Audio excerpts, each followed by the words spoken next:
Assalamualaikum warahmatullahi wabarakatuh. Saya Aditya Dwi Prakoso dari Teknik Informatika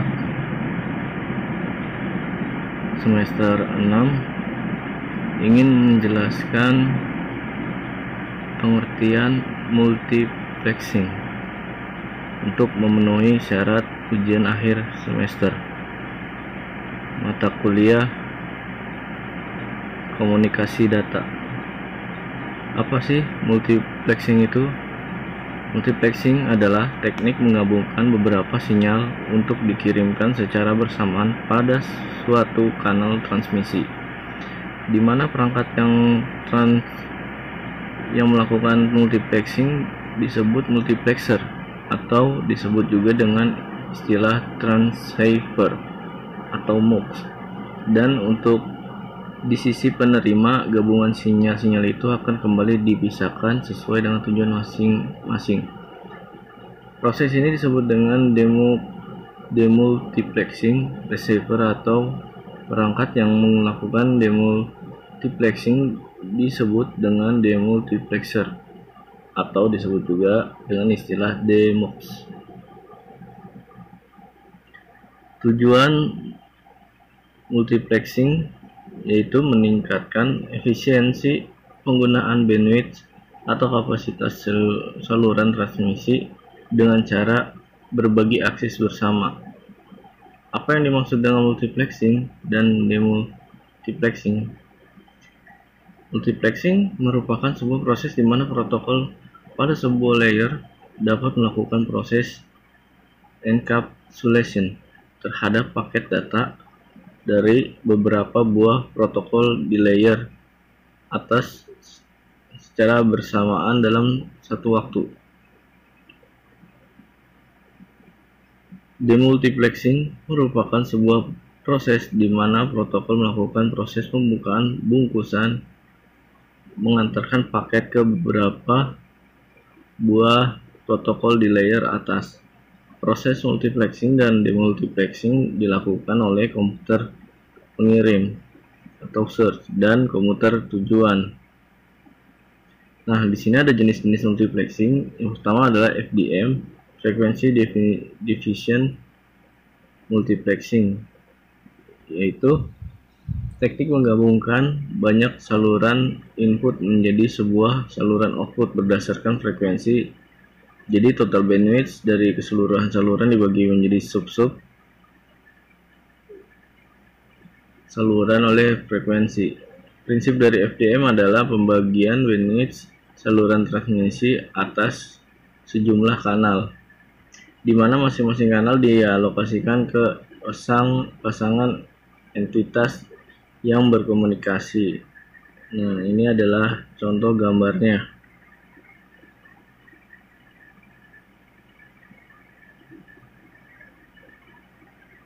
Contoh penggunaan FDM. Dari penggunaan FDM pada jaringan telepon analog dan jaringan satelit analog. Selain itu, ide dasar FDM digunakan dalam teknologi saluran pelanggan digital yang dikenal dengan model ADSL, Asymmetric Digital Subscriber Loop.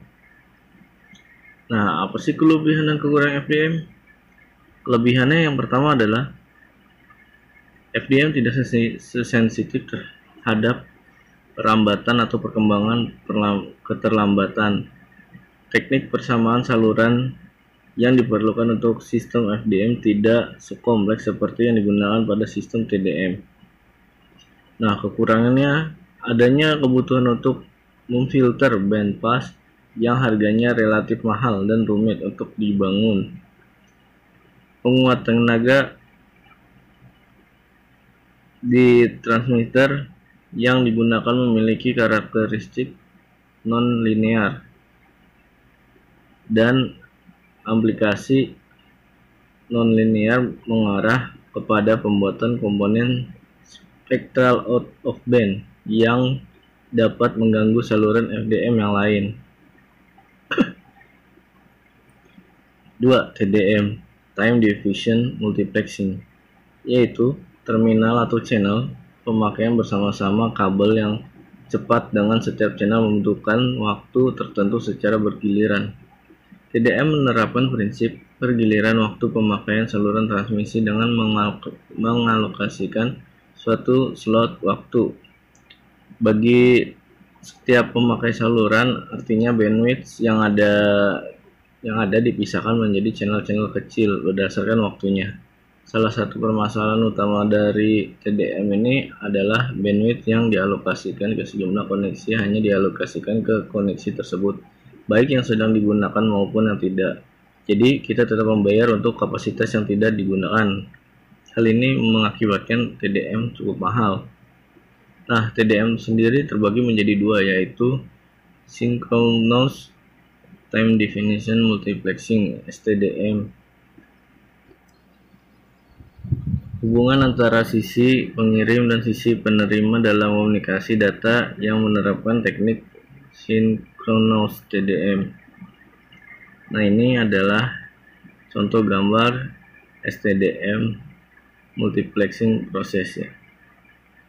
Dan ini STDM demultiplexing proses.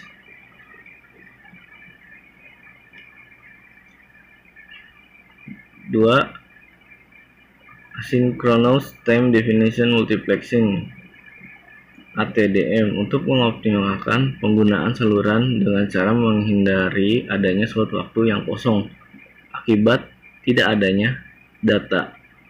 Pada saat sampling setiap input line, maka pada asynchronous TDM proses sampling hanya dilakukan untuk input line yang aktif saja. Nah, ini adalah contoh gambarnya ATDM multiplexing proses dan demultiplexing proses. Disebut synchronous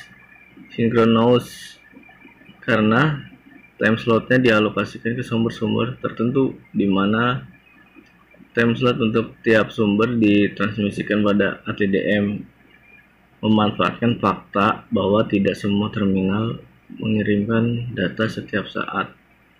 Fungsi utama ATDM adalah untuk mengoptimalkan penggunaan saluran dengan cara menghindari adanya channel yang kosong akibat tidak adanya data. Konsekuensi dari hal tersebut adalah perlunya menambahkan informasi kepemilikan data pada setiap slot waktu berupa identitas pengguna atau identitas input line yang bersangkutan. Keuntungannya apa dari sistem TDM tersebut? Yang pertama adalah tidak memerlukan filter-filter yang mahal dan jumlah filter yang digunakan jauh lebih sedikit. Karena itu harga peralatan terminal sistem ini lebih murah. Yang kedua, kabel yang mempunyai spesifikasi rendah, misalnya kabel yang digunakan untuk frekuensi pembicara, masih dapat digunakan untuk sistem TDM karena regenerative repeating dapat menghilangkan pengaruh buruk pada noise, kecacatan, dan crosstalk. Nah, yang ketiga, perubahan level. Kanal hanya dipengaruhi oleh karakteristik peralatan terminal itu sendiri dan tidak bergantung sama sekali dari perubahan saluran. Oleh karena itu, net loss circuit yang diberikan oleh sistem ini rendah. Kekurangan sistem TDM adalah 1. Pemborosan bandwidth. 2. User telah memiliki slot waktu yang telah ditentukan sebelumnya. Dan yang ketiga, multipath distortion. 3. Wavelength diffusion multiplexing. Nah, ini digunakan pada transmisi yang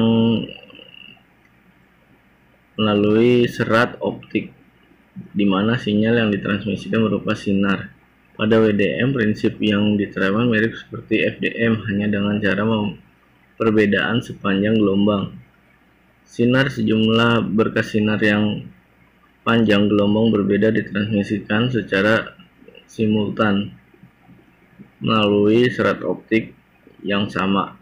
Dalam teknologi komunikatif fiber optik, WDM adalah teknologi yang memultiplex banyak sinyal pembawa optik di satu saluran fiber optik dengan menggunakan panjang gelombang dari cahaya laser untuk membawa sinyal yang berbeda, sedangkan FDM digunakan untuk membawa radio. Penggunaan teknologi WDM menawarkan kemudahan dalam hal peningkatan kapasitas transmisi suatu sistem komunikasi serat optik, khususnya kabel laut. Hal ini dimungkinkan karena setiap sumber data memiliki sumber optiknya masing-masing yang kemudian digandengkan ke dalam sebuah serat optik. Meski demikian, besarnya daya untuk masing-masing sumber optik mesti dibatasi karena serat optik yang dipergunakan akan mengalami ke non-linearan apabila jumlah total daya dari sumber-sumber optik tersebut melebihi suatu ambang nilai yang besarnya bergantung pada jenis kenonlinearannya. Contoh dari penerapan WDM ini adalah penggunaan kabel laut serat optik. Multiplexer penskalaran memungkinkan sebuah terminal untuk mengakses lebih dari sebuah komputer. Multiplexer pensaklaran mengirim datanya sebagai karakter-karakter yang terpisah dan tidak ada alamat yang ditambahkan, sehingga biasanya digunakan kanal pengisyaratan terpisah untuk menganalisa sambungan. Multiplexer statistik. Sistem TDM konvensional mengalokasikan slot-slot waktu pada sirkuit pembawa berkecepatan tinggi ke setiap kanal masukan. Penggunaan jalur data efisien jika satu atau lebih kanal hanya dibebani secara tidak kontinu. Persoalan ini dapat diatasi dengan penggunaan multiplexer statistik. Operasi STDM didasarkan pada prinsip bahwa pada sembarangan slot waktu akan ada beberapa terminal yang tidak mengirimkan datanya. WDM sendiri dibagi menjadi dua segmen. Yang pertama adalah dense and coarse WDM, sistem dengan lebih dari 8 panjang gelombang aktif per fiber dikenal sebagai dense WDM (DWDM). Sedangkan untuk panjang gelombang aktif diklasifikasikan sebagai coarse WDM. Teknologi CWDM dan DWDM didasarkan pada konsep yang sama, yaitu menggunakan beberapa panjang gelombang cahaya pada sebuah serat optik, tetapi dua teknologi tersebut berbeda pada spacing of the wavelength, jumlah kanal dan kemampuan untuk memperkuat sinyal pada medium optik. Keuntungan WDM adalah kapasitas pengiriman data yang lebih besar. Transmisi data melalui serat optik dapat berjalan dengan kecepatan 2,5 sampai 10 gigabit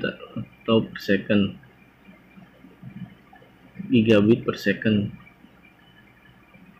lebih cepat dari media transmisi lainnya. Nah, kerugian WDM adalah membutuhkan biaya yang mahal untuk pemasangan dan perawatannya. Nah, berikutnya adalah ilustrasi WDM. Bisa dilihat. Kemudian 4, CDM dirancang untuk menanggulangi kelemahan-kelemahan yang dimiliki oleh teknik multiplexing sebelumnya, yakni TDM dan FDM. Contoh aplikasinya pada saat ini adalah jaringan komunikasi seluler CDMA fleksi. Prinsip kerja dari CDM adalah sebagai berikut. Yang pertama, kepada setiap entitas pengguna diberikan suatu kode unik dengan panjang 64 bit dan disebut chip spreading code. 2. Untuk pengiriman bit digunakan representasi kode, sedangkan untuk pengiriman bit 0 yang digunakan adalah inverse dari kode tersebut. 4. Pada saluran transmisi, kode-kode unik yang dikirimkan oleh sejumlah pengguna ditransmisikan dalam bentuk hasil penjumlahan dari kode tersebut. 5. Di sisi penerima sinyal, penjumlahan kode-kode tersebut akan dikalikan oleh kode unik dari setiap pengiriman untuk diinterpretasikan selanjutnya. Jika jumlah hasil perkalian mendekati nilai plus 64, berarti bit 1. Kode division multiplexing dirancang untuk menanggulangi kelemahan-kelemahan yang dimiliki oleh teknik multiplexing sebelumnya, yakni TDM dan FDM. Oke, sekian itu materi tentang multiplexing untuk syarat ujian akhir semester di semester 6 mata kuliah komunikasi data. Sekian, terima kasih. Mohon maaf bila ada kekurangan. Assalamualaikum warahmatullahi wabarakatuh.